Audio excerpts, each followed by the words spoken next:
Hi guys, I'm Beth Malatji and you are watching Start Me Up.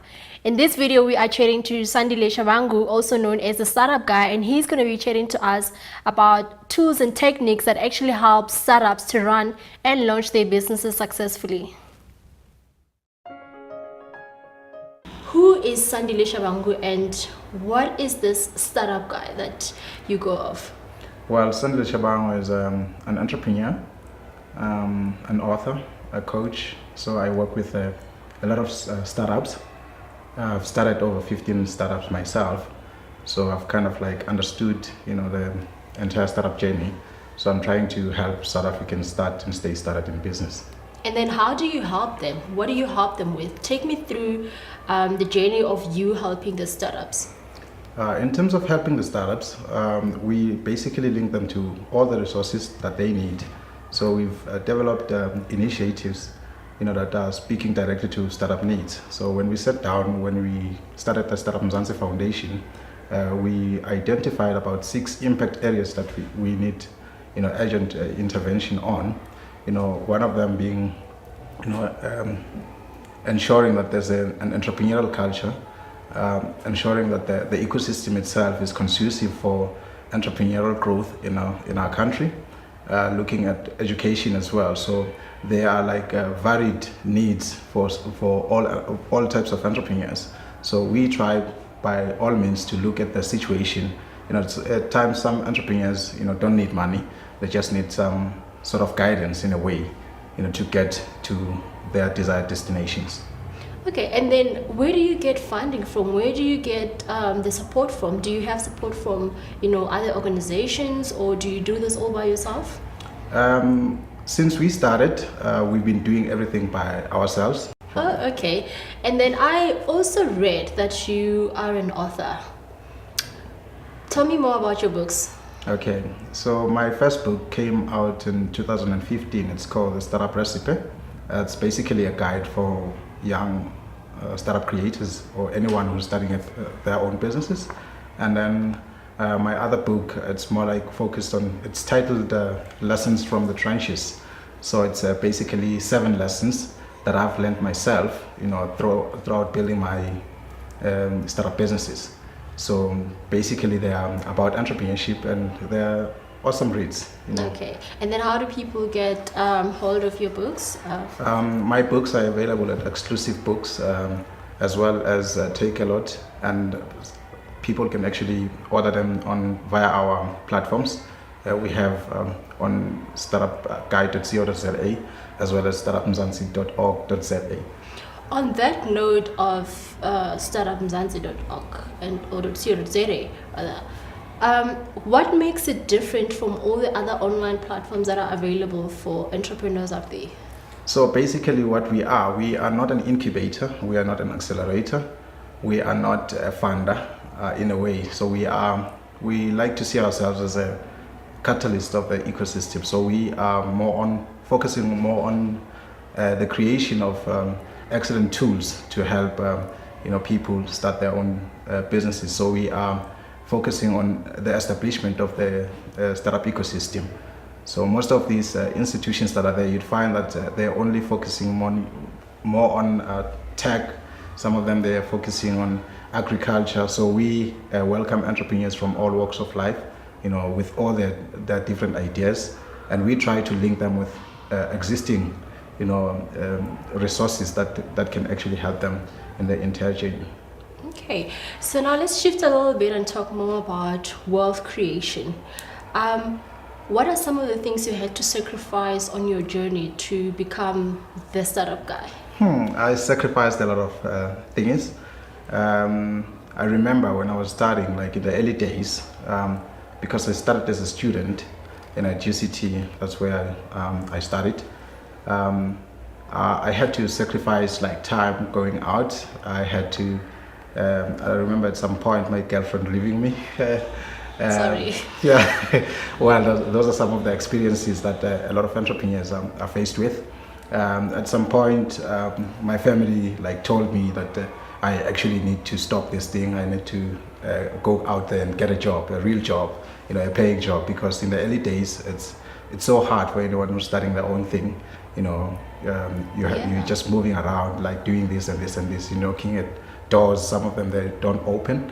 But then I persevered, and I'm here right now, looking back, and I'm saying, it's been quite a journey, and the things that have happened in the past, they actually contributed to me being who I am today, and I'm happy about that. And then how did you get through all that? Because I know it's very difficult when you're starting to convince, your family members or your significant other that, what, this is gonna work out in the end. How do you then tell them, even though they don't understand, how do you then tell them that, look, this is going to work out in future? Well, it took like a bit of being like stubborn. So I'm so stubborn. I believed in my thing. So I had some sort of a tunnel vision for everything. So I decided, like, I'm gonna block everyone because I believe in this, and this is going to work no matter what. And that's the kind of spirit like that a lot of people actually need, hence, like the move was to like establish the Startup Mzansi Foundation, because in a way I felt like entrepreneurs are not being supported. They're not being like given attention and stuff. They're not being given guidance in a way. So I had to ensure that, like, because I've experienced that myself, so I wanted to actually step in and start helping others, because the journey is so hard itself. You can't be able to do everything like by yourself. So you need other people to be supporting you. Absolutely. In your journey, to make you like believe that this thing is going to work. Yes. And then what would you say are the top 3 skills that are needed in order to become a successful entrepreneur? The top 3 skills, I believe that number 1, it's focus. Number 2, it's community, because I believe, if you belong into some sort of a community, then you are able to learn from others. You are able to build like things, drawing from what's happening in your environment. So the environment itself, I think that's the third one. The environment itself, it should be conducive for anyone to start a business. Without those things, I think people will always struggle to actually start their own things, because without a support, without focus onto your thing, like, I think also having a tunnel vision, as I had that, it's very, very important, and discipline as well. And then what gives you satisfaction? When you look back into your past, and then you look at your future, and you're looking at your life right now, what is that one thing that gives you satisfaction? One thing that gives me satisfaction, I think I can just roll back a bit into like when I started the Startup Mzansi Foundation in 2012. One thing that I've realized, because I was like in a process of building my own businesses, and then all of a sudden, a thing hit me that maybe I'm focusing on the wrong thing. Rather shift the focus on helping, other people. So I came to a conclusion: if I am able to actually help 1 million people, achieve their dreams, I'll make more money out of that. So that has been something that's in my line of thinking, because like I believe, like, if you help 1 million people, or maybe if you rather change the thing from making 1 million rand to helping 1 million people, then you achieve a lot of things. And you mentioned earlier on that it takes a lot of discipline to become a successful entrepreneur. What is that one piece of advice you can give to somebody who looks up to you, who probably want to be, who probably want to go through the same journey as you are right now? When I started my business, I learned a quote from some book that I stole in a library. Don't tell them. But yeah, I stole that book, and it was written like, chase your dreams, or else someone will hire you to actually chase theirs. And that has been something that I've been trying to impart in a lot of other entrepreneurs, to say, whatever dream that you have, make sure that you follow or you chase that dream. That's the piece of advice that I can give to anyone who wants to start their own thing, because no one knows what idea or might not work. So people can actually like step up and do anything, everything is possible if you have the discipline and courage, and the support to actually go there. And then what are some of the surprising things people don't know about you? Surprising things. I play pool one hand. Okay. I enjoy like going out. I also like singing. So those are some of the things that a lot of people don't know about me. Wow. Okay, I think it's very fitting for us to ask you what wealth means to you. What does wealth mean to you? Wealth. Okay. Yeah. Wealth. Okay, right. In terms of wealth, I believe, business is not about making money. It is rather about, keeping it. So that kind of philosophy, for me, it was instilled when I was still starting my own thing. I understood exactly that for every 100 rand that I'm making, I have to keep, at least something from that thing. There's no use in making R1 million and spending 900,000 or 1.1 million. You've made money, but you haven't kept money. So a piece of advice maybe that I also drew from a book called The Richest Man in Babylon. I understood some elements within that to say, if you want to build wealth, you gotta learn to for everything that you're earning, there's gotta be something that's left, something that you're keeping on the side. So that's what wealth means for me. So as I'm starting my businesses or as I'm doing anything at all, I understand that I should be keeping something. It's not about making, it's about keeping. And if you can instill that kind of philosophy in a lot of entrepreneurs, we'll get so far. Absolutely. No, because some of these businesses that we're starting, actually it's something that you don't even need external funds and stuff like that to actually do that. You can start a small business, make money there, keep money, and then you fund the other initiatives. And I think with the Startup Mzansi Foundation, it fits perfectly well, because we've been funding all these initiatives, about 17 of them, with our own with our own funds and stuff. So because they are all revenue generating activities, so we've been pushing that to ensure that we keep money, and then we reinvest it to other initiatives. Wow, that's interesting. And what are you currently working on, and what are your future projects that you're going to be tapping onto? Okay, for this year we just launched the Just Pitch competition. So it's a startup pitching competition for entrepreneurs. So we give anyone who's starting a business 60 seconds to pitch their business for 100,000. So it's more like a 3-stage competition. The first stage is gonna be the public. The public will be voting for their favorite videos or their favorite ideas. And then the second stage, it involves a professional jury, and then the last one, it involves a live pitching ceremony where we'll be affording these finalists an opportunity to actually pitch to a live audience, and then from there they win that award, which is 100,000 at this moment. That's interesting. And then how do people then register to pitch? They can register they just go to justpitch.co.za. That's their website address. So it's gonna redirect you to a platform on our channel. Then you'll be able to find information there, including the application pack. How then do you go about, and some other resources as well into pitching. I know a lot of people have been saying 60 seconds. That's too much, but then it's some sort of an experience that a lot of people have been. As soon as you start doing that, you figure out that 60 seconds is quite, too short. Yes. Well, that's probably the time that you can actually get from, investors and executives and stuff. They can give you 60 seconds, to say, tell me about your business. And if you cannot communicate your vision and your business in 60 seconds, then you're doing it wrong. And then throughout, the whole journey of working with entrepreneurs, what would you say are some of the common challenges that entrepreneurs are facing, and how do you advise them to overcome that?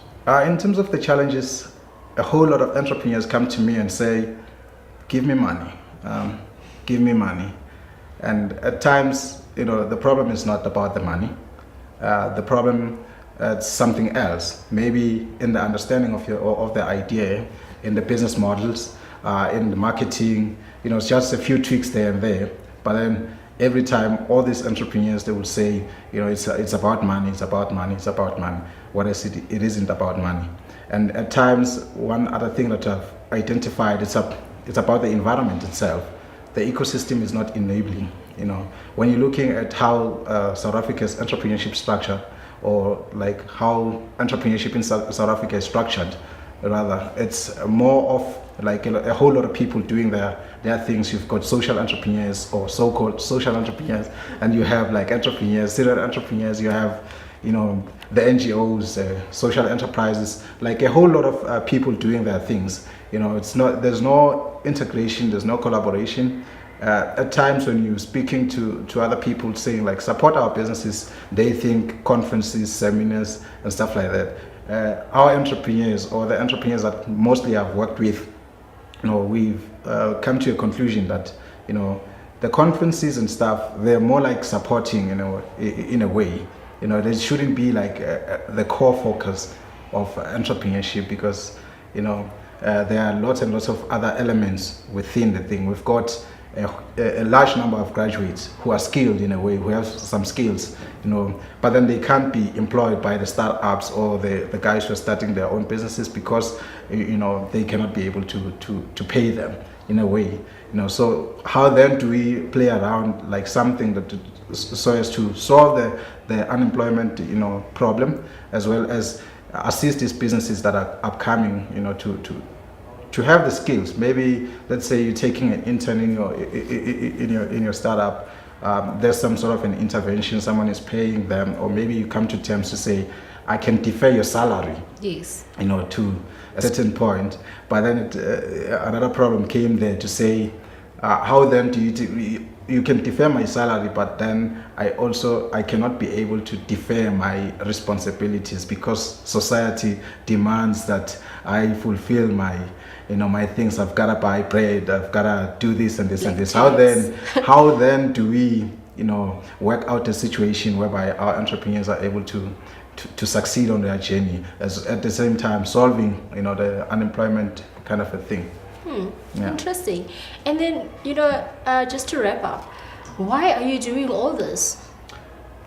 Why am I doing all of this? I'm doing that out of love. When I sat down, I think a few years ago, I looked at my life. I looked at the things that inspire me, or the things that I want to be remembered for, and I came to light to actually understand that I'm inspired by, or I'm passionate about 4 things, and I couldn't cut all this. I couldn't cut myself into saying like I'm going to focus on one and this and this and this. Hence, like my startup journey as a startup guy, it's more like it has to do with people, because I'm passionate about people. It has to do with education, because education is more like a powerful kind of a tool that we can use to solve a lot of problems. And then technology as well. Technology makes lives simple, and lastly, I've identified the last piece to be entrepreneurship. To say entrepreneurship can actually be, I'm not saying it's the answer, but then I believe that entrepreneurship empowers everyone. Without entrepreneurs, we will cease to move forward within our local economies. We cannot grow our country. We are where we are as a country today. The status quo right now is prevailing because we're lacking a lot of entrepreneurs, and I'm talking about good entrepreneurs, people who are solving problems within our economy. So those are some of the things that I've identified, and I said, let me rather amalgamate all these passions and create something. And then from there, a lot of other people will be able to benefit from that. It makes like life easier in a way. For me, that's what I believe. Oh, that's so interesting. And then somebody might look at you and think you had it easy. What advice do you have for somebody who wants to follow your footsteps?